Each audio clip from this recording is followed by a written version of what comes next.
The memory of that night on the Genroku coast clings to me like the smell of salt on old nets.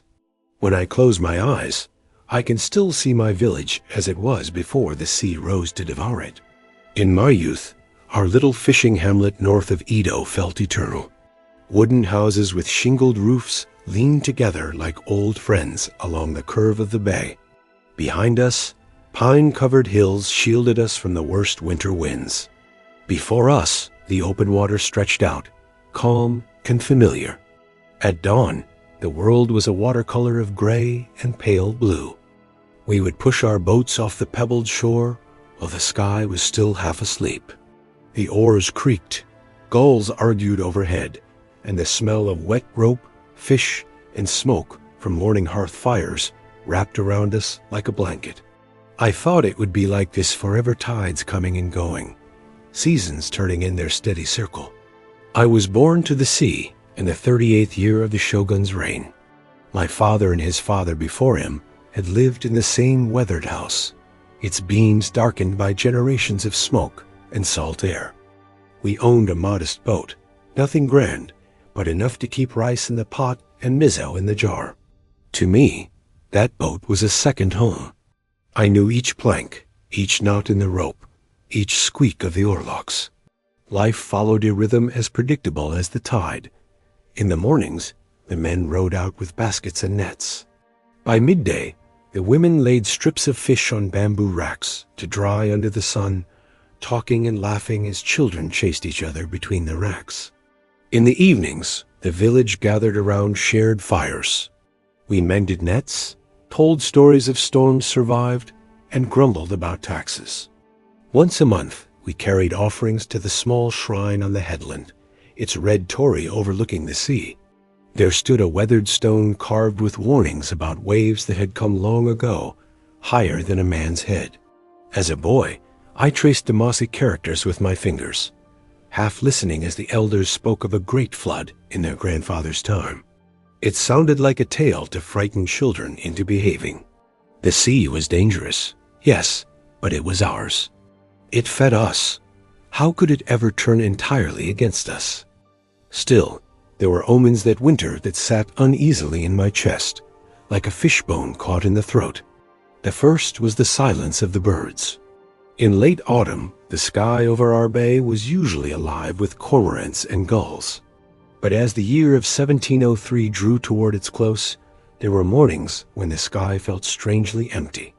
The few birds that appeared seemed skittish, wheeling away toward the mountains as if fleeing some unseen threat.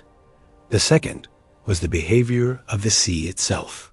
On some days, the swell felt wrong heavier, as though something vast and restless moved deep beneath the surface. Our nets came up with more stones than fish.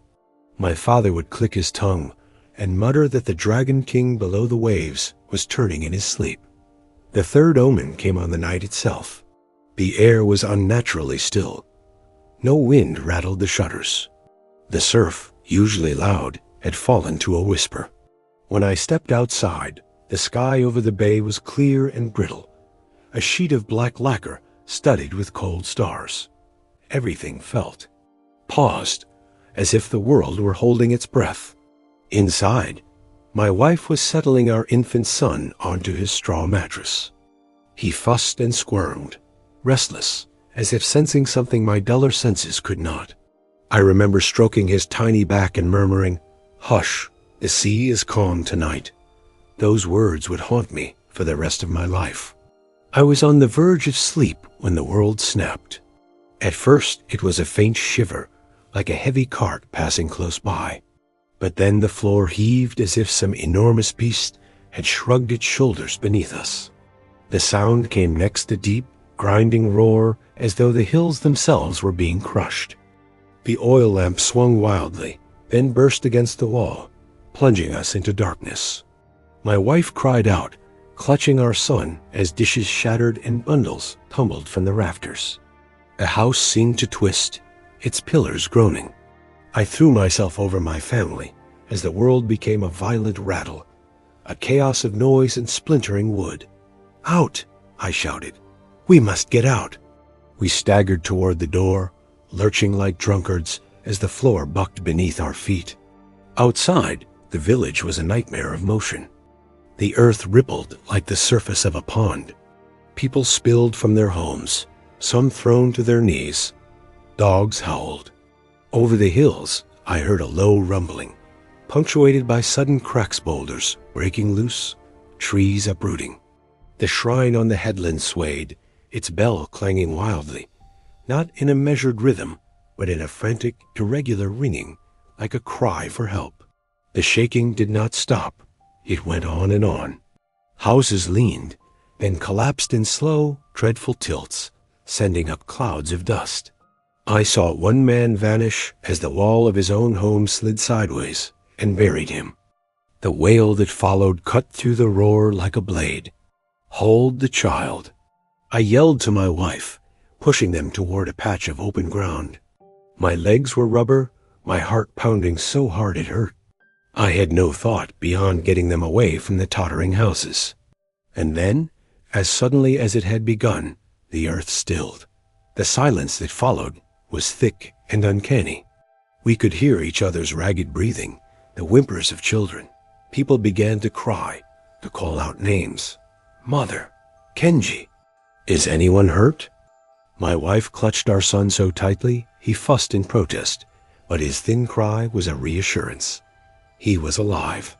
I pressed my forehead briefly against hers. "We lived through it," I whispered, half to myself. We lived. In that moment, I thought the worst had passed, but then the sea began to roar. At first, I mistook it for more distant landslides, or the wind finally returning. But the air was still dead calm, and the sound grew rapidly louder, a deep, rushing thunder unlike any surf I had ever known. "Listen," someone said, voice thin with dread. "The bay." I turned my head toward the shore, and what I saw made my heart drop into ice. The water was fleeing. Under the faint moonlight, the bay lay mostly bare, like the belly of a beast turned inside out. Where there should have been dark, heaving water, there now stretched a vast, glistening expanse of exposed seabed, slick with mud and scattered with flopping fish. Our boats were no longer bobbing on gentle waves. They lay tilted on their sides, stranded, their hulls exposed like the ribs of beached whales. Children and a few foolish adults, not understanding, began to creep forward. I grabbed one boy by the collar. "Back!" I snapped. "Away from the shore." My voice shook. In that instant, the old stories carved into the stone at the headland flashed into my mind, stories of water that ran from the shore, only to return as a wall taller than the tallest pine. "Climb!" An elder suddenly screamed, jabbing his finger toward the hillside. "Everyone to high ground! Run, you fools, run!" Panic shattered the spell of curiosity. Villagers surged toward the narrow paths leading up the slopes. I seized my wife's hand with one hand, our son tucked in the crook of my other arm, and we ran. The path up the nearest hill was steep and rocky. People stumbled, fell, were trampled by those behind them. The roar of the sea grew louder, swallowing our screams. When I dared a glance back over my shoulder, I saw it. It was not a wave as I understood waves.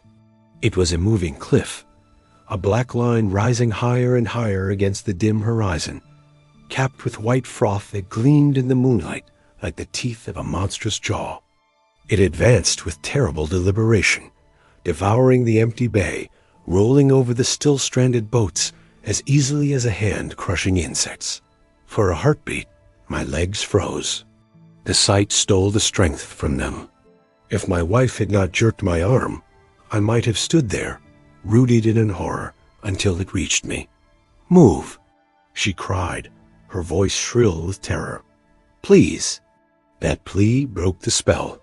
I forced my legs to obey, stumbling upward, lungs burning. Behind us, a village our world waited in the path of the oncoming wall. The first impact came not as a sight, but as a sound and a vibration. A thunderous crash rolled through the ground, making the stones under our feet jump. Then came the screaming high, Terrible, many voices at once cut short. I risked another glance. The wave had struck the shore. It swallowed the first row of houses whole, smashing them to splinters in an instant. Roof beams, walls, and people alike vanished into a churning mass of white and black. The second row of houses fared little better. The water plowed through them, hurling fragments and bodies outward like flung debris. I saw our own home for the last time as the wave hit it.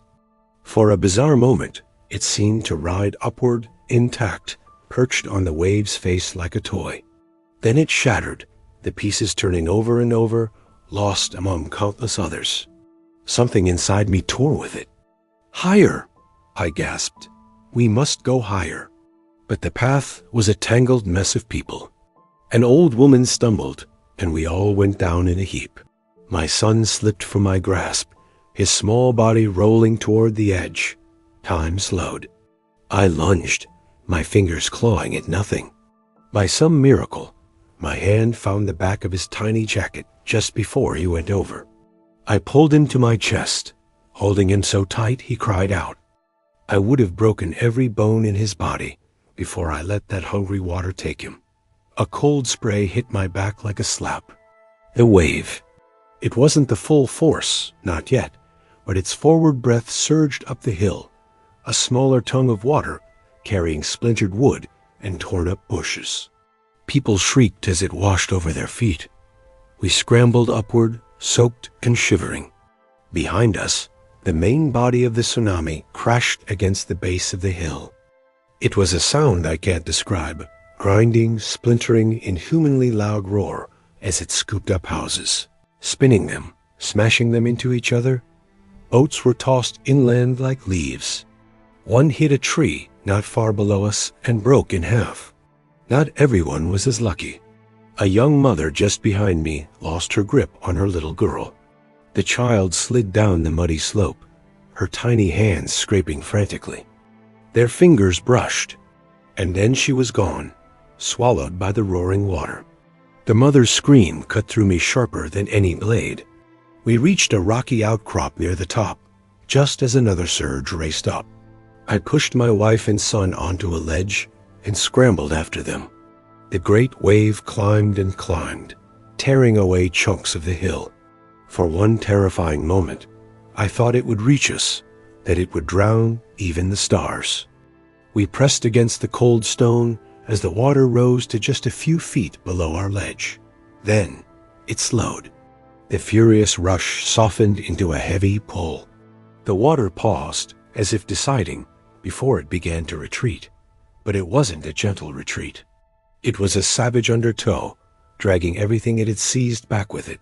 Beams, trees, bodies. Entire houses slid down the slope in its grip, grinding over rocks with sickening crunches. The screams of those still alive inside them were carried back toward the dark sea. Watching it pull back was almost worse than the initial strike. It was like watching a giant hand raking the land, dragging away not just things, but the very shape of our village. The wave didn't come just once.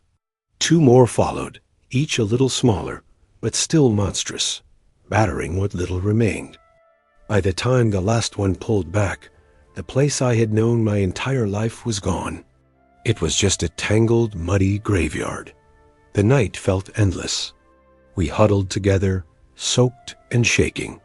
Around us, other survivors clung to trees and rocks, their eyes wide and empty. Some sobbed. Others sat in stunned silence. From the darkness below came the groans of broken timber and the faint cries of those trapped in the wreckage. Every now and then, a voice would call a name into the darkness. An answer rarely came. Lightning flickered offshore, and each flash revealed the chaos. Boats piled on houses, houses skewered by trees, the roof of our shrine half submerged like a wounded ship. My son eventually cried himself to sleep. My wife whispered the names of her parents over and over. Their house had been near the center of the village. We hadn't seen them since the first wave. I should go down, I muttered, starting to get up. I have to look for them. My wife grabbed my sleeve. Wait for the light, she pleaded. Please. If you go now, you'll vanish too. Her terror wasn't for herself, but for me. That pinned me to the spot. Guilt and fear tore me apart. In the end, I stayed. Cowardice or wisdom, I still don't know. Dawn crawled slowly over the horizon, reluctant to reveal what remained. The light showed the full devastation. Where neat rows of houses once stood, there was now only a twisted mass of debris. Our boats were scattered across the fields like toys. One sat perched on the roof of what was left of the headman's house. Bodies were everywhere, some tangled in fishing nets, others half buried in mud. Children, old men, women. They stared up at nothing.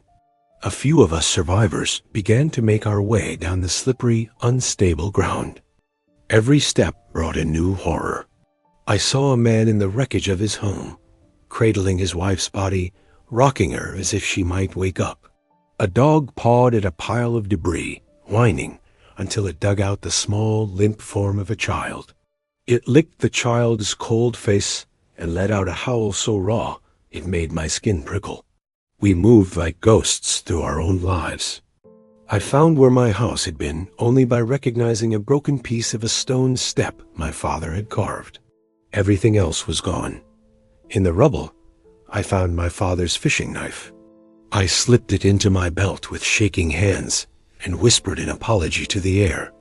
We found my wife's parents later that day, locked in an embrace under the collapsed beams of their home. They must have rushed together when the shaking began. The wave found them like that and left them that way. We laid them out on a clear patch of ground. My wife's tears ran silently. Mine refused to fall. The days that followed were a grim blur. Finding the dead, identifying them, burning them on pyres of driftwood. The smell of smoke mixed with the stench of mud and death. We had to care for the living, too, those with broken bones and infected wounds. We shared what little food we could find. Oiling rice with fish the sea had strangely given back. We took it with a bitterness that tasted like sand. The fields were soaked in salt water. It would be years before they would grow again. I worked until my hands bled, dragging timbers, building shelters. The labor kept me from thinking. But at night, the memories would surge back. One image returned again and again, my son slipping from my grasp. In my mind, I replayed it, but this time my fingers closed on empty air, and he disappeared into the water. I would wake up with my heart racing, clamping my arms around him so tightly he'd whimper. My wife would gently pry my hands loose, whispering, "He's here. He's safe. Breathe. Safe." What did that word even mean now?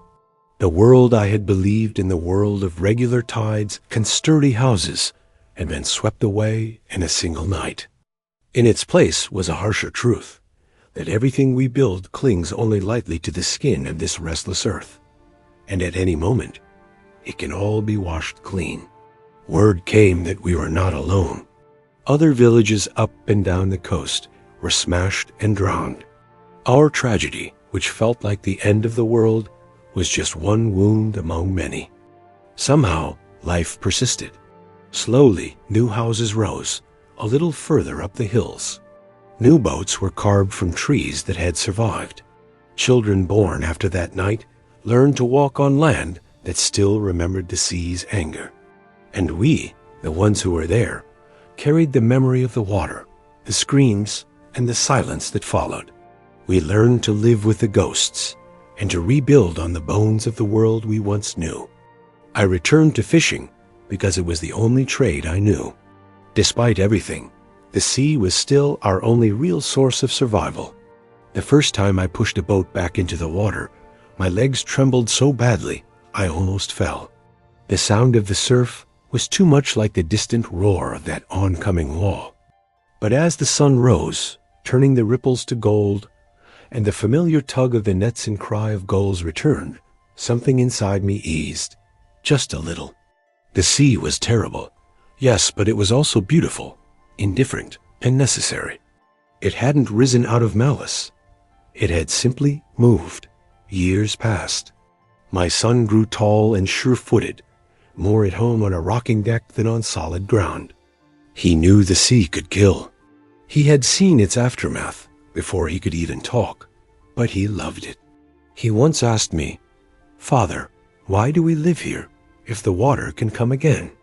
I thought for a long time before I answered. "We live here," I said, "because this is where we were born, and the same sea that can destroy us also keeps us alive. We build, and sometimes the world sweeps it all away. But while we live, we mend the nets, cast them again, and share what we catch. Maybe that's all we can do." At the shrine on the headland, we rebuilt the torii gate, sturdier than before. We set a new stone beside the old, carving into it the height the water had reached that winter.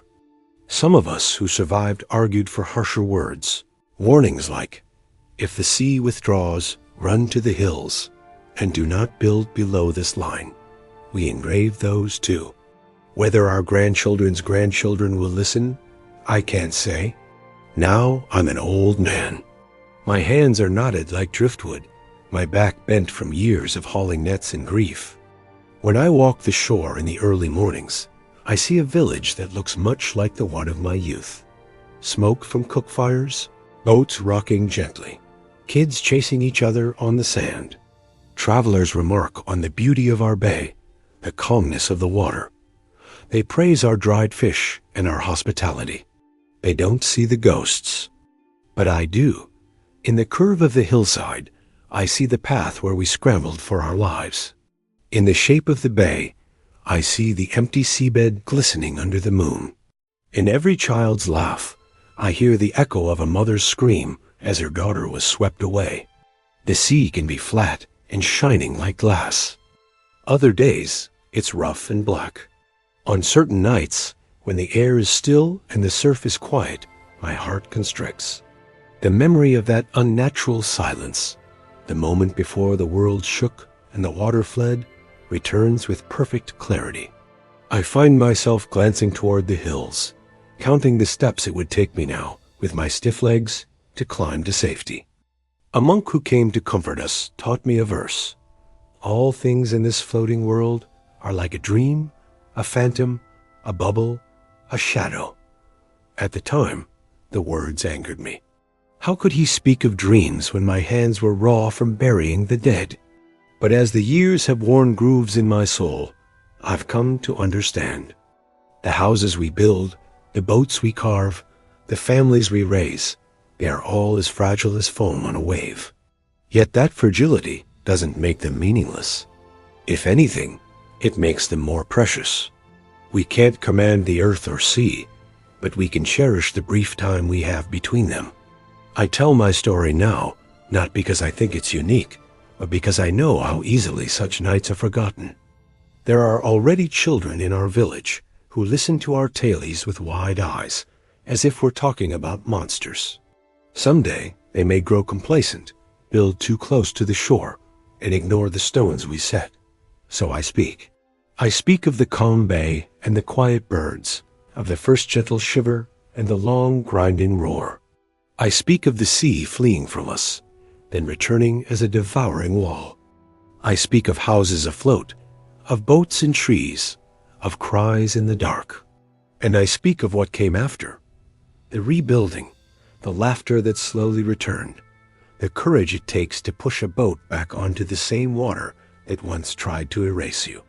If, long after I'm gone, someone stands on this shore and wonders why the old stones carry such fierce warnings, let them hear this. The sea that kisses your toes has teeth. The earth beneath your feet can twist. Don't trust in walls or the kindness of calm days. Trust in your legs to carry you uphill when the water runs away. Trust in your memory and in the stories of those who came before. Tonight, the sky over the bay is painted with soft colors. Boats glide in with their evening catch, lanterns glowing like small stars on the water. Children shout, calling their fathers' names. Life continues as it must. To anyone else, this is a simple, peaceful scene. To me, it's layered with other nights, other waves, other cries. I bow toward the sea and whisper a final prayer. May the water remain where it belongs. May those we lost find rest. And may we, the living, never forget how quickly the sea that feeds us can also rise up to claim us. As long as I breathe, I will remember. And while I remember, this quiet bay will never be only beautiful. It will also be honest, a place where life and death, terror and peace coexist like the crest and trough of the same endless wave.